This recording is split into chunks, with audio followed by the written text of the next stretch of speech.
जी, बिस्मिल्लाहिर्रहमानिर्रहीम, अस्सलाम वालेकुम। दिस इज़ मी ज़ीशान अकरम।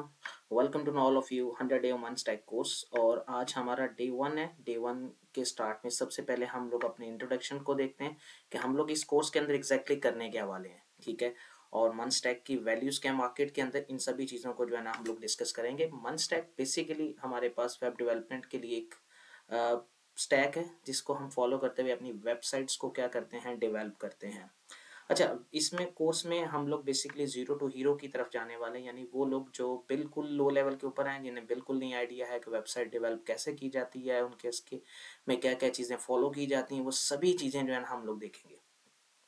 सो यहाँ पे एक मैसेज लिखा हुआ है, इस मैसेज को पढ़ते हैं। ये मैसेज बेसिकली क्या है कि स्किल्स, वाई स्किल्स इंपॉर्टेंट क्यों है। स्किल्स इसलिए इंपॉर्टेंट होती हैं क्योंकि हम किसी भी जगह पे जाते हैं, सो हमारी डिग्री के साथ साथ वो हमसे ये सवाल ज़रूर करते हैं आपको आता क्या है। जैसे फॉर एग्जांपल अगर आप BSc कर रहे हैं, BSc कर रहे हैं, BS IT कर रहे हैं, ठीक है, या BS डाटा साइंस कर रहे हैं, ठीक है, डिग्री आपकी अपनी जगह पे है, वो आपकी अपनी वैल्यूज़ हैं। लेकिन उसके साथ वो आपसे ये सवाल ज़रूर करते हैं कि आपकी एक्सपर्टीज़ क्या है, आपको काम कितना आता है, आप किस फील्ड के अंदर कितना काम कर चुके हैं, आपने प्रोजेक्ट्स क्या किए हैं। तो वो सारी बेसिकली हमारी क्या होती हैं, स्किल्स होती हैं। सो डिग्री के साथ साथ हमारी स्किल्स जो हैं वो हमारे लिए इंपॉर्टेंट होती हैं।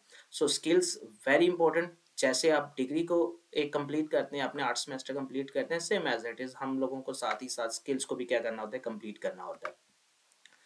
अच्छा, हम इस कोर्स में कुछ शेप, अपॉर्चुनिटीज़, ग्रोथ वगैरह के बारे में बात करेंगे। जैसे कि जैसे कि मार्केट के अंदर क्या-क्या चीज़ें आ रही हैं, किस तरीके से वर्कआउट कर रही हैं, इस सभी चीज़ों को जो है हम लोग देखने वाले हैं।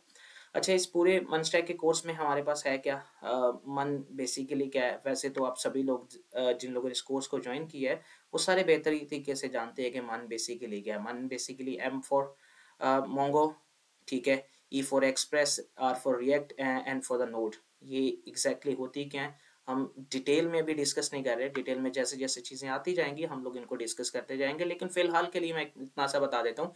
मोंगो बेसिकली हमारे पास वो डेटाबेस प्लेस है जहाँ पे हम अपने डाटा को स्टोर करने वाले हैं। रिएक्ट हमारे फ्रंट एंड के लिए यूज़ होगा, नोड हम लोग बैक एंड के लिए यूज़ करने वाले हैं। और इसकी अपॉर्चुनिटीज़ मार्केट के अंदर काफ़ी ज़्यादा है। उसकी एक सिंपल सी रीज़न है, आप इसी चीज़ को लेकर अगर आगे रिएक्ट नेटिव को फॉलो करते हैं तो आप वेब और मोबाइल दोनों के अंदर रह सकते हैं। यानी मोबाइल टेक्नोलॉजी में अगर आपने काम करना है तो वही टेक्नोलॉजी जो कि यहाँ आपने यूज़ किया नोड, उसको अगर आगे लेके चलें रिएक्ट नेटिव के साथ, तो आप मोबाइल ऐप भी जो है ना वो डेवलप कर सकते हैं। अच्छा, फ्रंट एंड में हमारे पास क्या कुछ होने वाला है, इसमें सिंपल हम HTML, CSS, जावास्क्रिप्ट और रिएक्ट के साथ जाएंगे। इसमें एक चीज़ मेंशन नहीं है, वो है बूटस्ट्रैप और टेलविंड। वो भी हम करेंगे। उसकी रीज़न है क्योंकि जब तक हम रिस्पॉन्सिव वेबसाइट के बारे में बात नहीं कर लेते हैं तब तक हमारा फ्रंट एंड जो है ना वो कंप्लीट नहीं होता है। क्योंकि हमारे पास हर जगह पे डिफरेंट टाइप की मोबाइल की स्क्रीन्स होती हैं और हमें उन स्क्रीन्स के हिसाब से अपनी वेबसाइट को क्या करना होता है, ऑप्टिमाइज़ करना होता है। और उसके लिए हम हर एक स्क्रीन के लिए अलग अलग से ऐप जो है वो डेवलप नहीं कर सकते। ये हमारे लिए बड़ा ही मुश्किल टास्क है। सो उसके लिए हम लोग बेसिकली क्या करते हैं, बूटस्ट्रैप और टेलविंड यूज़ करते हैं, जो हमें हेल्प करती हैं इन सभी स्क्रीन्स के साथ ऐप को डेवलप करने के लिए। आगे हमारे पास बैकएंड में हम नोड, एक्सप्रेस और मोंगो यूज करने वाले हैं। डेवलप में एपीआई यानी एपीआई सीखेंगे, हम ऑथराइजेशन सीखेंगे, सिक्योरिटी सीखेंगे। और सबसे इंपॉर्टेंट, इस पूरे कोर्स के अंदर आपके पास असाइनमेंट और प्रोजेक्ट की एक ऐसी तादाद होने वाली है जिसको आप करके अपनी हर एक चीज को जो है ना बड़ी आसानी से सीख सकते हैं। अच्छा, इसमें हम लोग किस तरह लेके जा रहे हैं, 100 डे कोर्स। 100 डे कोर्स का मतलब है कि 100 डे की क्लास है, 100 डे की रिकॉर्डिंग लेक्चर्स हैं। आपको उन पूरे लेक्चर्स को फॉलो करेंगे जिसमें असाइनमेंट्स भी हैं, आपके क्विजेस भी होने वाले हैं, लाइव सेशंस। अब लाइव सेशन से मुराद यहाँ पे ये है कि हम लोग दूसरे जो ट्रेनर्स हैं उनको इंगेज करेंगे, जो कि आपको है ट्रेन करेंगे डिफरेंट चीज़ों के बारे में। जैसे फॉर एग्जांपल अगर हम बात करें, हम बीच पे लिंक्डइन ऑप्टिमाइजेशन की बात करेंगे, तो वहाँ पे कोई ना कोई लिंक्डइन ऑप्टिमाइजेशन का जो पर्सन या मेल या फीमेल मौजूद होगी, वो आपको बताएगी लिंक्डइन ऑप्टिमाइजेशन हम लोग क्यों सीख रहे हैं और किस तरीके से करते हैं।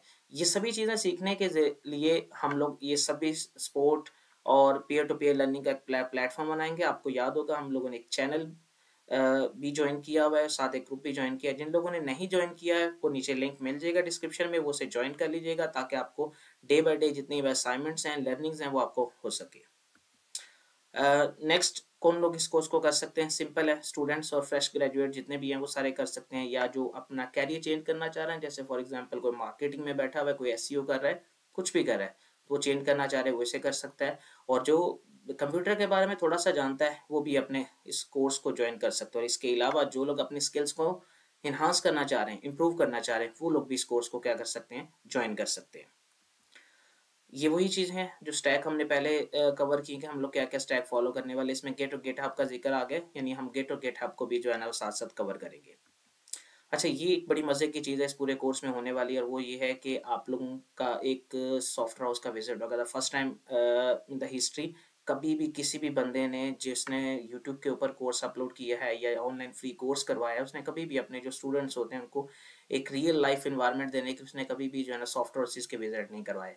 तो हम लोग इस चीज़ को भी इंश्योर करेंगे कि आपके जो है ना ये विजिट भी लाजमी है। लेकिन ये विजिट करेंगे कौन?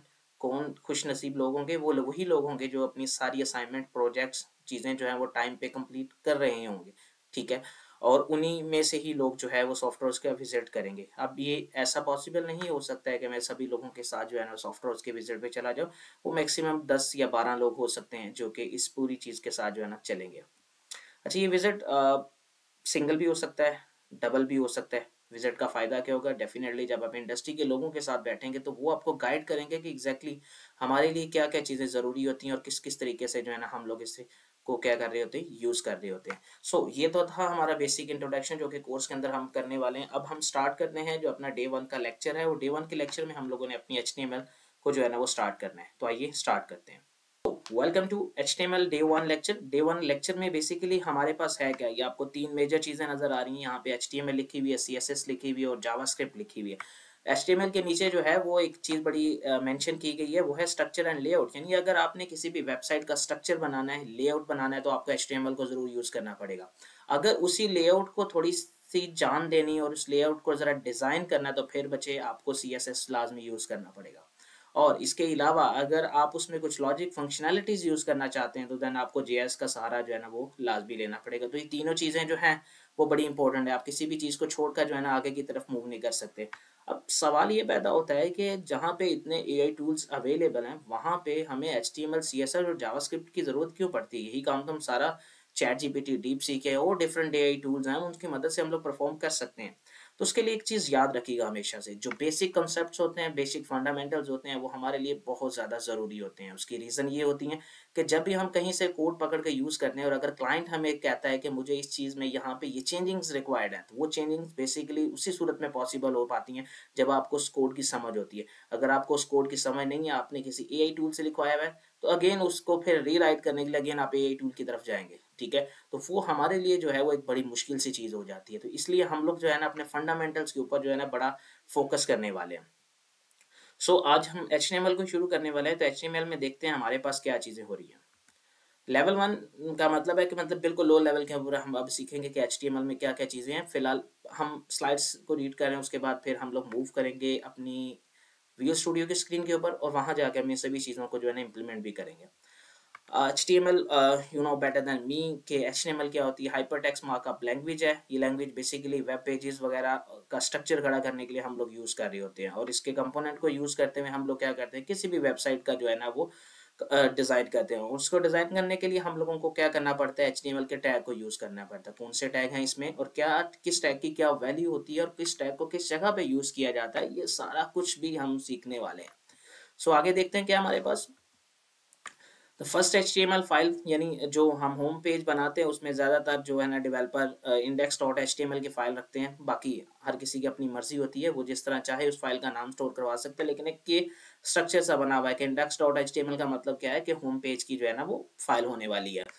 इंडेक्स यहाँ पे बेसिकली क्या है? फाइल का नाम है, ठीक है? और डॉट HTML उसकी एक्सटेंशन है, यानी ये फाइल बेसिकली जो है वो HTML की फाइल है। HTML की फाइल बनाने का पर्पस बेसिकली कि ये फाइल डायरेक्टली जो है वो आपके वेब ब्राउजर में ओपन हो सके और वहां जाके जो है ना अपने टास्क को क्या कर सके, परफॉर्म कर सके। कौन से टास्क होंगे? वो टैग्स के ऊपर डिपेंड करेंगे। अच्छा जी, अब टैग्स क्या है और टैग्स के अंदर क्या कुछ चीज़ें होती हैं, ये ज़रा देखते हैं। जैसे सपोज दैट अगर हम एग्जांपल बात करते हैं, एक यहाँ पे एक जनरल टैग लिखा हुआ है पी पेज पैराग्राफ टैग्स, ठीक है? ये जो साइड है आपको लेफ्ट साइड पे नज़र आ रही है, ये आपकी ओपनिंग टैग्स होते हैं और ये जो साइड होती है आपकी क्लोजिंग टैग्स होती हैं। यानी कि इस टैग को भी आप ओपन करते हैं, उसको क्लोज करना होता है। आज से पहले जब हम लोग 5, 6, 7 साल पीछे जाते थे, जब हम लर्निंग करवाया करते थे, तब हम लोग स्टूडेंट्स को कहते थे कि वो लोग इसको नोटपैड के ऊपर करें। नोटपैड के ऊपर क्या होता था, आपको टैग स्टार्टिंग भी लिखना पड़ता था, एंडिंग भी लिखना पड़ता था। लेकिन अब हम VS कोड में आ गए जहाँ पे काफ़ी चीज़ें इन्हांस हो चुकी हैं, तो वहाँ पे हमें सिर्फ स्टार्ट टैग लिखना है, एंडिंग टैग ऑटोमेटिकली लगा देता है। ये सेंटर वाला हिस्सा बेसिकली क्या है, ये कंटेंट एरिया, यानी जो चीज़ आपने प्रिंट आउट करनी है, जो चीज़ आपने इस पैराग्राफ के तौर पे आपने वेबसाइट पे शो करवानी है, वो आपने इस कंटेंट एरिया के अंदर जो है ना शो आउट कर देनी है। इस चीज़ का आपने जो है ना वो ख्याल रखना है। ये जो हमारे पास ये वाला एरिया जो है ना, ये वाला जो एरिया हमारे पास जो है वो कंटेंट एरिया होता है सारा, ठीक है। इस चीज़ का आपने ख्याल रखना है। नेक्स्ट मूव करते हैं। अब ये हमारे पास क्या है, एक बेसिक स्ट्रक्चर है आपकी HTML का जो कोड होता है उसका। अब सबसे पहले जो आपको पास लिखी हुई है .doc type HTML tell the browser you are using HTML5, simple सा है, वो बताता है कि आप HTML5 यूज कर रहे हैं। ये basically root of an HTML document, ये HTML डॉक्यूमेंट का रूट है। देखें यहाँ से आपको स्टार्ट कर रहा है और उसके बाद ये इस यहाँ पे जो है वो आपको एंडिंग फेज दे रहा है। अब दूसरी साइड पे देखते हैं, यहाँ पे ये हमारे पास एक हेडर का टैग है। हेडर के टैग में हमारी जो इंपॉर्टेंट चीजें होती हैं वो होती हैं, जैसे कि सबसे इंपॉर्टेंट हमारे पास जो है ना वो टाइटल होता है, ठीक है, जो कि हमारे वेब पेज का मौजूद होता है। यानी जो भी आपको वेब पेज के बिल्कुल टॉप पे ब्राउजर के अंदर नजर आ रहा था वो आपका टाइटल होता है, तो वो हम टाइटल के टैग के अंदर जो है ना वो मेंशन कर रहे होते हैं। इसके अलावा भी इसमें मेटा टैग्स भी मौजूद होती हैं, इसमें लिंक्स लगाए जाते हैं CSS की फाइल्स के। वो आगे आगे जाके हम लोग डिस्कस करेंगे। ये हमारी बॉडी का टैग होता है। देखें बॉडी का टैग स्टार्ट हो रहा है, बॉडी का टैग एंड हो रहा है। उसके बाद तो यहाँ पे जितना भी डाटा आप लोगों ने ब्राउजर में लिखना है वो सारा जो है ना आप उस बॉडी के टैग के अंदर जो है ना वो मेंशन कर सकते हैं। पॉइंट्स क्या हैं, इन पॉइंट्स को जल्दी से रीड कर लें। मुझे उम्मीद है कि आप लोग इन पॉइंट्स को रीड कर चुके होंगे। जैसे आप इसे रीड करेंगे तो आपको बहुत सी चीज़ें जो है ना वो कवर हो जाएंगी। जैसे इसमें लिखा हुआ है कि some tags have no content in between, जैसे कोई कंटेंट वगैरह उसके अंदर मौजूद नहीं होता है। कई टैग्स ओपनिंग टैग्स होते हैं और कई टैग्स के ओपनिंग और क्लोजिंग टैग्स दोनों चीज़ें मौजूद होती हैं। ये दोनों चीज़ें जो है ना HTML के अंदर जो है ना बड़े अच्छे तरीके से जो है ना चल रही होती हैं। आगे कमेंट्स हैं। कमेंट्स लिखने के लिए हम लोग कुछ ये वाला टैग जो है ना वो यूज़ करते हैं, ठीक है। इसको ज़रा हम देख लेते हैं ये किस तरीके का टैग होता है। इसका ये टैग लगाने का पर्पज़ क्या होता है। देखो जी, जब भी आपका कोड आप लिखते हैं, आपका कोड किसी और आपके जो दोस्त सहबाब हैं, जो आपके टीम मेंबर्स हैं या कोई और डेवलपर उसने रीड करना, तो उससे कैसे पता चलेगा कि कौन सी चीज़ किस पर्पज़ के लिए लिखी गई। तो उसके लिए जो बेस्ट वे होता है वो आप उसके साथ क्या करते हैं, कमेंट्स अप्लाई करते हैं। उन कमेंट्स की मदद से हम लोग क्या कर सकते हैं, रीड कर सकते हैं कि आपने कोड के अंदर क्या क्या चीज़ें जो है ना वो मेंशन की हुई है। HTML is not a case sensitive language, the most important thing, कोई मसले वाली बात नहीं। आप HTML को शॉर्ट लैंग्वेजेस में लिखें यानी स्मॉल लेटर्स में लिखें या कैपिटल लेटर में लिखें, इससे कोई फर्क नहीं पड़ेगा। देखें जैसे यहाँ पैराग्राफ P स्मॉल, यहाँ P capital, header small, header capital, body small, body large, इससे कोई फर्क नहीं पड़ता है कि आप उसे किस तरीके से जो है ना वो मेंशन कर दें। अब लेवल 2 शुरू हो रहा है, लेकिन उससे पहले हमने जो चीज़ें सीखी हैं उन चीज़ों को जो है ना वो इम्प्लीमेंट करते हैं। तो आइए हम लोग अपनी जो डिक्शनरी है यानी जो हमारी हार्ड ड्राइव है उसके अंदर जाते हैं। हम लोग अपनी हार्ड ड्राइव के अंदर आ चुके हैं। तो सबसे पहले यहाँ पे एक फोल्डर क्रिएट करते हैं जो कि हमारे day1 का फोल्डर है। day1 के फोल्डर को हमने क्रिएट किया। सिंपल क्रिएट करने के बाद हमने इसे डबल क्लिक करके ओपन किया। यहाँ जो आपको सर्च बार नज़र आ रही है यहाँ पे मैं लिखता हूँ CMD। ये लिखने का पर्पज़ क्या जी, क्योंकि मैं इस फोल्डर को डायरेक्टली अपने VS कोड में ओपन करना चाह रहा हूँ। तो उसका एक सिंपल सा मेथड है। आपने यहाँ पे क्या करेंगे, जो भी आपने फोल्डर क्रिएट किया उसमें जाके CMD लिखेंगे, ये आपका कमांड प्रॉम्प्ट ओपन हो जाएगा। यानी जो आपका डॉस की विंडो है उसमें आप लिखेंगे कोड डॉट एंटर करेंगे तो ये फोल्डर डायरेक्टली ओपन हो जाएगा आपके VS कोड के अंदर। तो जैसे आपको ये स्क्रीन के ऊपर नजर भी आ रहा है, आप देखें यहाँ पे अगर आप आए तो ये देखें day1 लिखा हुआ है। day1 बेसिकली वही फोल्डर है जिसके अंदर आपने चीज़ें जो है ना भी लिखी हैं। इसके साथ यहाँ पे ये जो आपको चीज़ नज़र आ रही है कि न्यू फाइल की है। ये अगर आप उस फोल्डर के अंदर मजीद कोई फोल्डर क्रिएट करना चाह रहे हैं तो उसके लिए ये रिफ्रेश एक्सप्लोरर के लिए हम यूज़ करते हैं और ये फोल्डर को एक्सप्लोर करने के लिए यूज़ करते हैं। तो सबसे पहले हम लोग इसके अंदर एक फाइल क्रिएट करते हैं। तो जस्ट क्लिक करते हैं, यहाँ पे हमारी जो पहली फाइल है जैसा कि हमने पढ़ा हमारे पास वो index.html की फाइल होती है। यहाँ पे हम अपना कोड जो है ना वो राइट करना शुरू करते हैं। अब दो तरीके हैं, या तो आप जो है वो 5 से 6 साल पहले वाला कोड लिखें, आप एक एक करके लिखें जी। HTML मैंने लिखा है, स्टार्टिंग भी लिखी है और उसके बाद जो है मैंने एंडिंग भी लिखी है, तो बड़ा लेंथी सा प्रोसीजर हो जाएगा हमारे का। इस चीज़ से हम बचते हैं। सिंपल एक्सप्लेनेशन मार्क लिखते हैं और उसके बाद एंटर करेंगे। जो हमारे बेसिक टर्मिनोलॉजीज हैं वो सारी की सारी जो है ना वो राइट करके हमें मिल जाएंगी। इसके लिए इतनी ज़्यादा मेहनत करने की ज़रूरत नहीं है। हम देखते हैं सबसे पहले अभी मेटा को हम लोग डिस्कस नहीं करने वाले हैं। मेटा क्या होता है, किस तरीके से होता है, आगे जाके इसे डिस्कस करेंगे। फिलहाल हमने देखा था कि हमारे पास टाइटल है। टाइटल क्या चीज़ होती है। यहाँ पे मैं लिखता हूँ day1 क्लास, ठीक है। day1 क्लास का जो है ना मैंने एक टाइटल बना दिया। ओके जी, मैंने इसको सेव किया। यहाँ पे मेरी जो फाइल है उसके ऊपर मैं राइट क्लिक करता हूँ। राइट क्लिक करके यहाँ पे मैं इसका पाथ जो है वो कॉपी कर लेता हूँ, ठीक है। पाथ कॉपी करने के बाद मैं इसको ब्राउज़र में ले जाता हूँ। सो मैंने यहाँ पे अपने एक ब्राउज़र को ओपन किया, ठीक है, और ब्राउज़र पे जाके मैंने इस फ़ाइल को यहाँ पे पेस्ट किया, तो ये मेरी फ़ाइल जो है ना ओपन होगी। कैसे पता लगा ये वही फ़ाइल है, क्योंकि वहाँ पे टाइटल में देखें, जो टाइटल मैंने डे B1 क्लास लिखा हुआ था, वही टाइटल जो है ना यहाँ पे आ रहा है। मैं अगर इसको आपको VS कोड के ऊपर ले जाऊँ तो देखें B1 लिखा हुआ है। अगर आपने 01 लिखना है तो यहाँ पे 01 लिखें, सेव करें, फ़ाइल के अंदर वापस आएँ, रिफ्रेश करें, तो आपको वो चीज़ वहाँ पे जो है नज़र आएगी। दैट्स मीन ये वही फ़ाइल है जिसके ऊपर जो है ना हम लोग काम कर रहे हैं। दूसरी चीज़, इसकी अगर आप लोग पाथ देखें तो डी ड्राइव में लेक्चर में 100 डे मंथ स्टैक का कोर्स का लेक्चर हमने फोल्डर रखा है, उसमें डाटा का फोल्डर है, डाटा में डे 1 है और उसमें इंडेक्स डॉट एचटीएमएल की फाइल पड़ी हुई, तो ये हमारा एक्चुअल पाथ है। सो ये वही फाइल है जिसके ऊपर हम लोग काम कर रहे हैं। नेक्स्ट देखते हैं हमारे पास क्या है। अगर हमने देखा कि पैराग्राफ का टैग है, तो पैराग्राफ का टैग बेसिकली क्या लिखना है, सिंपल यहाँ पे आपने पी लिखना है, पी के बाद आप एंटर करेंगे तो आपके दोनों ओपनिंग और क्लोजिंग टैग जो है ना वो यहाँ पे मेंशन किया दी जाएंगे। Laura Wilson basically by default text, आप इसको लिखना चाहें तो सिंपल एलो लिखें, बाकी सारी चीज़ें मेंशन कर देगा। आप दोबारा फाइल पे जाएं, रिफ्रेश करें, और रिफ्रेश करेंगे तो जो टेक्स्ट आपने लिखा होगा वो यहाँ पे नजर आएगा। तो ये हमारे पास बेसिकली क्या है, एक पैराग्राफ आ चुका है। क्लियर हो गया। अब हम देखते हैं हमारे पास कुछ और छोटे छोटे टैग्स हैं, उन टैग्स को देख लेते हैं। जैसा कि हमारे पास हेडिंग का टैग है। हेडिंग के टैग में हमारे पास क्या होता है जी, हेडिंग के टैग में क्या होता है जी, हेडिंग के टैग में हमारे पास 6 डिफरेंट टैग्स हैं। जैसे कि इसमें H1 का टैग है, हमारे पास H2 का टैग है, फिर हमारे पास H3 का टैग है।